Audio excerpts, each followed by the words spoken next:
ಬಿರು ಬಿಸಿಲಿನ ನಡುವೆ ಬೆಂಗಳೂರಿನಲ್ಲಿ ವರುಣಾರ್ಭಟ. ಸಣ್ಣ ಮಳೆಗೆ ಸಿಲಿಕಾನ್ ಸಿಟಿಯಲ್ಲಿ ಹತ್ತಾರು ಅವಾಂತರ. CM Siddaramaiah Rahul Gandhi secret meeting.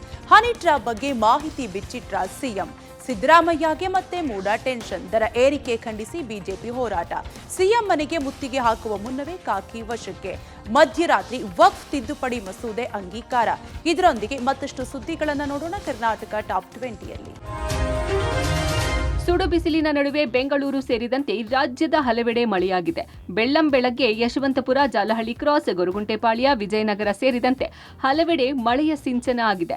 ಸಣ್ಣ ಮಳೆಗೆ ಬೆಂಗಳೂರಿನಲ್ಲಿ ಕೆಲ ರಸ್ತೆಗಳು ಜಲಾವೃತಗೊಂಡಿದ್ದು ವಾಹನ ಸವಾರರು ಪರದಾಡುವಂತಾಯಿತು. ಇನ್ನು ಇಂದಿನಿಂದ ಒಂದು ವಾರ ರಾಜ್ಯದಲ್ಲಿ ಗಾಳಿ ಸಹಿತ ಮಳೆಯಾಗಲಿದೆ ಎಂದು ಹವಾಮಾನ ಇಲಾಖೆ ಮುನ್ಸೂಚನೆ ನೀಡಿದೆ. ರಾಜಾಜಿನಗರದ 2ನೇ ಬ್ಲಾಕ್ನಲ್ಲಿ ಬೃಹತ್ ಆಗಿರ್ತಕ್ಕಂತಹ ಒಂದು ಮರ ಬಿದ್ದು ಸ್ಕಾರ್ಪಿಯೋ ಇರ್ಬೋದು, ಶಿಫ್ಟ್ ಇರ್ಬೋದು, ಗೂಡ್ಸ್ ವಾಹನ ಸೇರಿದಂತೆ ಸುಮಾರು 10ಕ್ಕೂ ಹೆಚ್ಚು ಒಂದು ಬೈಕ್ಗಳು ಕೂಡ ಜಖಮಾಗಿದ್ದಾವೆ. ಈಗಾಗಲೇ ಬಿಬಿಎಂಪಿಯ ಸಿಬ್ಬಂದಿಗಳು ಕೂಡ ಕಾರ್ಯಪ್ರವೃತ್ತರಾಗಿದ್ದಾರೆ.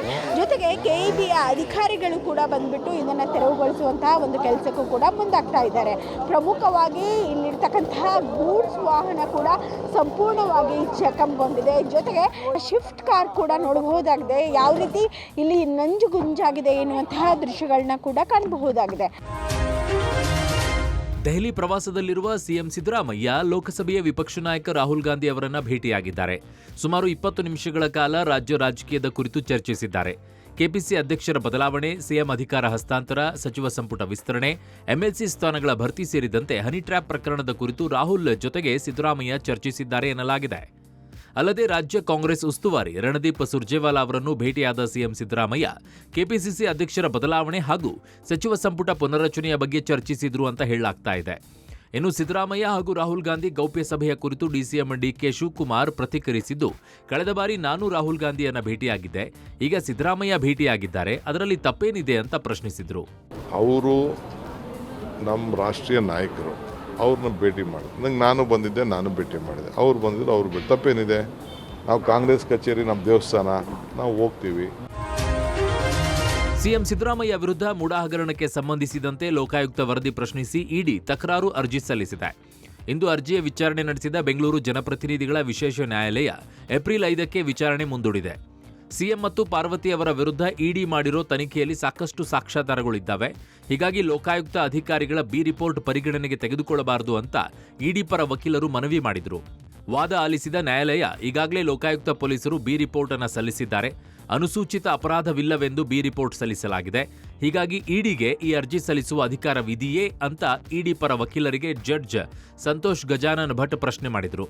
ಜೊತೆಗೆ ಮೊದಲು ಅರ್ಜಿ ಸ್ವೀಕಾರ ಯೋಗ್ಯವೇ ಎಂಬ ಬಗ್ಗೆ ವಾದಿಸಲು ಸೂಚನೆಯನ್ನ ನೀಡಿ ಏಪ್ರಿಲ್ 8ಕ್ಕೆ ವಾದ ಪ್ರತಿವಾದಕ್ಕೆ ಅವಕಾಶ ನೀಡಿದೆ.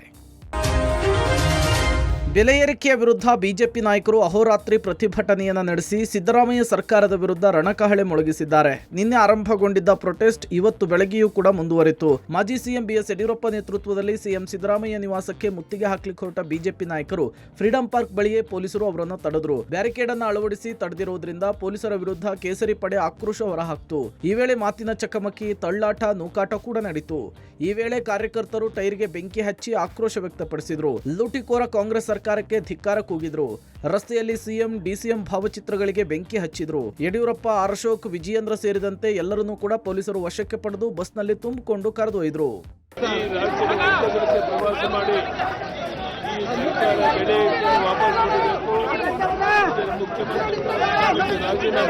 ನಾವು ಜನಪ್ರತಿನಿಧಿಗಳು, ನಾವು ಮುಖ್ಯಮಂತ್ರಿನ ಭೇಟಿ ಮಾಡಕ್ಕೆ, ಅಹವಾಲು ಕೊಡಕ್ಕೆ ನಮಗೆ ಕಾನೂನು ಪ್ರಕಾರ ಅಧಿಕಾರ ಇದೆ. ಅರೆಸ್ಟ್ ಮಾಡಿ ನಮ್ಮನ್ನ ಕರ್ಕೊಂಡು ಹೋಗಿರೋದು ಇದು ಪ್ರಜಾಪ್ರಭುತ್ವದ ವಿರೋಧಿ. ಬೆಲೆ ಏರಿಕೆ ವಿರುದ್ಧ ನಮ್ಮ ಹೋರಾಟ. ನಾವು ಜನರ ಪರವಾಗಿ ಹೋರಾಟ ಮಾಡ್ತಾ ಇದ್ದೀವಿ. ನಮ್ಮನ್ನ ತಡೆ ಮಾಡ್ತಾ ಇರೋದು ನೋಡಿದ್ರೆ ರಾಜ್ಯದಲ್ಲಿ ಸರ್ವಾಧಿಕಾರಿ ಧೋರಣೆ ಇದೆ. ಪೊಲೀಸರ ಮುಖಾಂತರ ವಿರೋಧ ಪಕ್ಷಗಳನ್ನ ಬಗ್ಗುಬಡಿಯುವಂತ ಕೆಲಸ ಮಾಡಿದ್ದಾರೆ.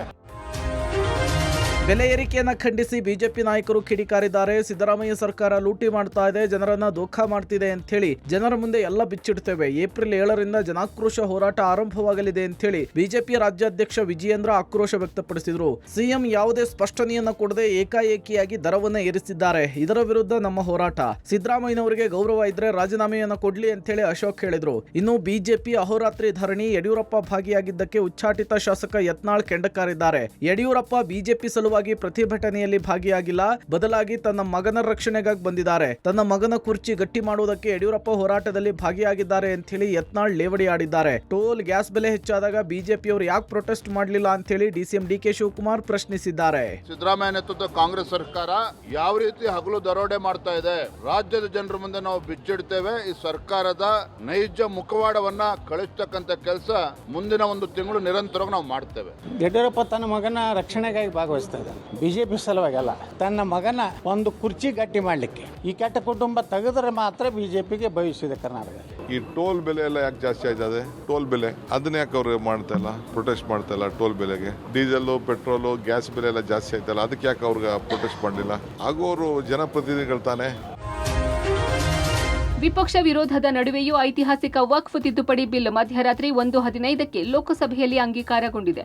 ಸಂಸದೀಯ ವ್ಯವಹಾರಗಳ ಸಚಿವ ಕಿರಣ್ ರಿಜಿಜು ಮಂಡಿಸಿದ ವಕ್ಫ್ ತಿದ್ದುಪಡಿ ಮಸೂದೆಯ ಪರವಾಗಿ 288 ಮತಗಳು ಚಲಾವಣೆಗೊಂಡರೆ ವಿರುದ್ಧವಾಗಿ 232 ಮತಗಳು ಚಲಾವಣೆಯಾದವು.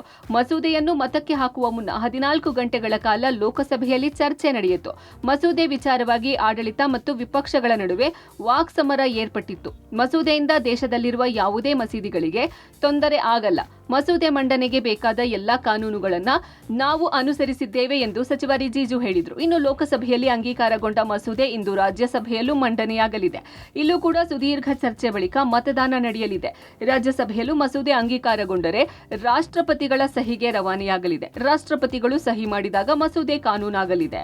236 ಸದಸ್ಯ ಬಲದ ರಾಜ್ಯಸಭೆಯಲ್ಲಿ ಬಹುಮತಕ್ಕೆ 119 ಮತಗಳು ಬೇಕು.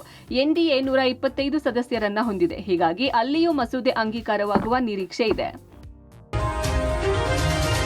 ವಕ್ಫ್ ತಿದ್ದುಪಡಿ ಮಸೂದೆಯನ್ನ ಇಂದು ರಾಜ್ಯಸಭೆಯಲ್ಲಿ ಮಂಡಿಸಲಾಯಿತು. ಅಲ್ಪಸಂಖ್ಯಾತ ವ್ಯವಹಾರಗಳ ಸಚಿವ ಕಿರಣ್ ರಿಜಿಜು ಮಸೂದೆಯನ್ನ ಮಂಡಿಸಿ ವಕ್ಫ್ನಲ್ಲಿ ಯಾವುದೇ ಮುಸ್ಲಿಮೇತರರಿಗೆ ಹಸ್ತಕ್ಷೇಪ ಇರುವುದಿಲ್ಲ ಅಂತ ಹೇಳಿದರು. ಸದುದ್ದೇಶದಿಂದ ಈ ಮಸೂದೆ ತಂದಿದ್ದೇವೆ. ನ್ಯಾಯಕ್ಕಾಗಿ ಕಾನೂನುಗಳಿರೋದು ಕಿತ್ತಾಡೋಕ್ಕಲ್ಲ. ವಕ್ಫ್ ಕೇವಲ ಮುಸ್ಲಿಮರ ಅಧೀನದಲ್ಲಿರಲಿದೆ, ಬೇರೆಯವರ ಹಸ್ತಕ್ಷೇಪ ಇರಲ್ಲ ಅಂತ ರಿಜಿಜು ಸ್ಪಷ್ಟಪಡಿಸಿದರು. ಕರ್ನಾಟಕದ ಕಾಂಗ್ರೆಸ್ ರಾಜ್ಯಸಭಾ ಸಂಸದ ಸೈಯದ್ ನಾಸಿರ್ ಹುಸೇನ್ ಮಾತನಾಡಿ, ಇವರು ತಂದಿರುವ ಬಿಲ್ಗಳೆಲ್ಲ ಸಂವಿಧಾನದ ವಿರುದ್ಧವಾಗಿವೆ. ಈ ಬಿಲ್ ಧರ್ಮದ ಆಧಾರದಲ್ಲಿದೆ ಅಂತ ಆರೋಪಿಸಿದ್ರು. ಬಿಜೆಪಿಯ ರಾಧಾಮೋಹನ್ ದಾಸ್ ಅಗರ್ವಾಲ್ ಮಾತನಾಡಿ, ಹಿಂದುಳಿದ ಮುಸ್ಲಿಮರಿಗೆ ಇಂದು ಐತಿಹಾಸಿಕ ದಿನವಾಗಿದೆ ಅಂತ ಹೇಳಿದರು. ಬೆಂಗಳೂರು ಮೈಸೂರು ಎಕ್ಸ್‌ಪ್ರೆಸ್ ವೇನಲ್ಲಿ ಕಾರು ಹಾಗೂ ಐರಾವತ ಬಸ್ ನಡುವೆ ಭೀಕರ ಅಪಘಾತ ಸಂಭವಿಸಿದ್ದು, ಅಂತ್ಯ ಸಂಸ್ಕಾರಕ್ಕೆ ತೆರಳುತ್ತಿದ್ದ ಒಂದೇ ಕುಟುಂಬದ 4 ಸ್ಥಳದಲ್ಲಿ ಮೃತಪಟ್ಟಿದ್ದಾರೆ. ಮಂಡ್ಯ ತಾಲೂಕಿನ ತೂಬಿನಕೆರೆ ಎಕ್ಸಿಟ್ ಬಳಿ ಅಪಘಾತ ನಡೆದಿದೆ.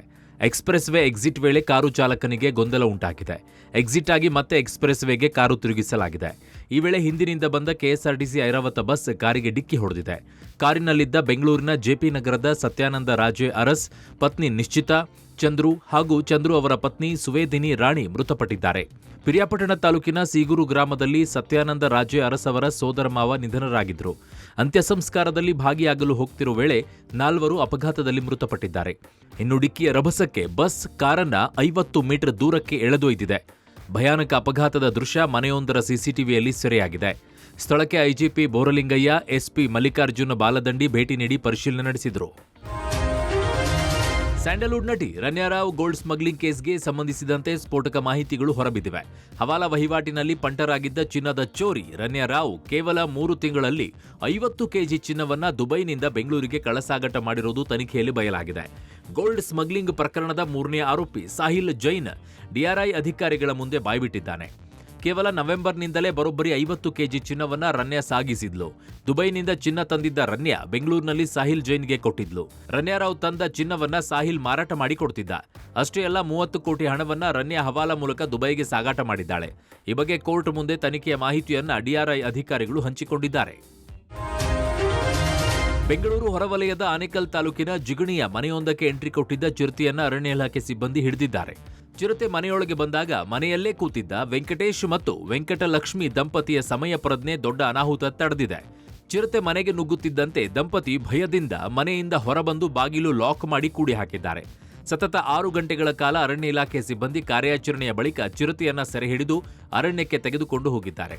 ಮನೆಯೊಳಗೆ ಸೇರಿದ ಚಿರತೆ ಭಯದಲ್ಲಿ ಬೆಡ್ರೂಮ್ಗೆ ಹೋಗಿ ಬಚ್ಚಿಟ್ಟುಕೊಂಡಿದೆ. ತಜ್ಞ ವೈದ್ಯ ಕಿರಣ್ ಅವರು ಚಿರತೆಗೆ ಅರವಳಿಕೆ ಇಂಜೆಕ್ಷನ್ ಡಾಟ್ ಅನ್ನ ನೀಡಿದರು.